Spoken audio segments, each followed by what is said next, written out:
بسم اللہ الرحمن الرحیم۔ السلام علیکم my YouTube family, please subscribe my YouTube channel and press the bell icon.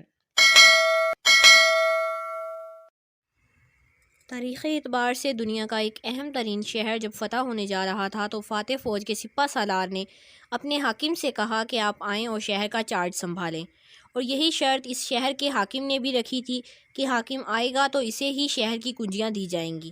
چنانچہ حاکم نے آنے کی اطلاع کر دی اور لوگ اس کی آمد کی تیاریوں میں مصروف ہو گئے۔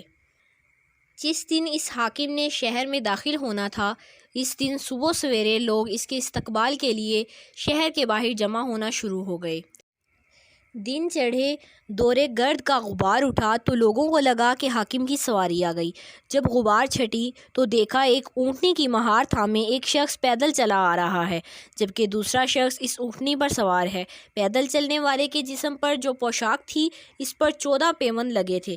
پاؤں کیچڑ میں لت پت ہونے کی وجہ سے جوتے ہاتھ میں پکڑ رکھے تھے اور دوسرے ہاتھ سے اونٹنی کو کھینچتا چلا آ رہا تھا۔ سپہ سالار نے جب انہیں دیکھا تو پکار اٹھا، اے بیت المقدس والو، تیار ہو جاؤ، جب ہمارا حاکم عمر فاروق آن پہنچا۔ بیت المقدس والے رومی حکمرانوں کے ٹھاٹھ سے واقف تھے، یہ منظر ان کے ناقابل یقین تھا۔ پوچھا کہ عمر وہ ہے جو اونٹنی پر سوار ہے؟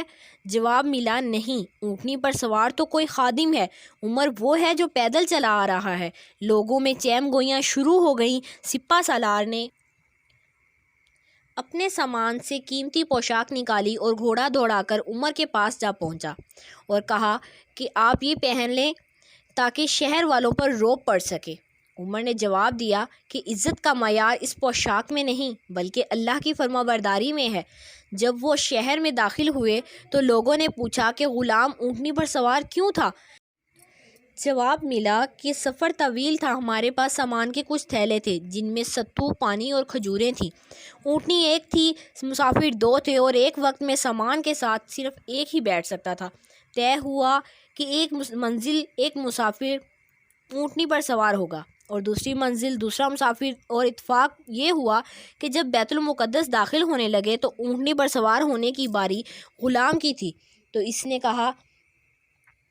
کہا بھی کہ وہ پیدل چل لے گا، لیکن میرے ضمیر نے گوارا نہ کیا۔ یہ تھی شان خلیفہ دوئم کی۔ میری ماں باپ حضرت عمر رضی اللہ تعالیٰ عنہ پر قربان جائیں، جو 22 لاکھ مربع میل پر پھیلے رقبے کے حکمران تھے۔ اس طرح کی مزید ویڈیوز کے لیے لائک اینڈ سبسکرائب کریں۔ اللہ پاک آپ کو خوش رکھے۔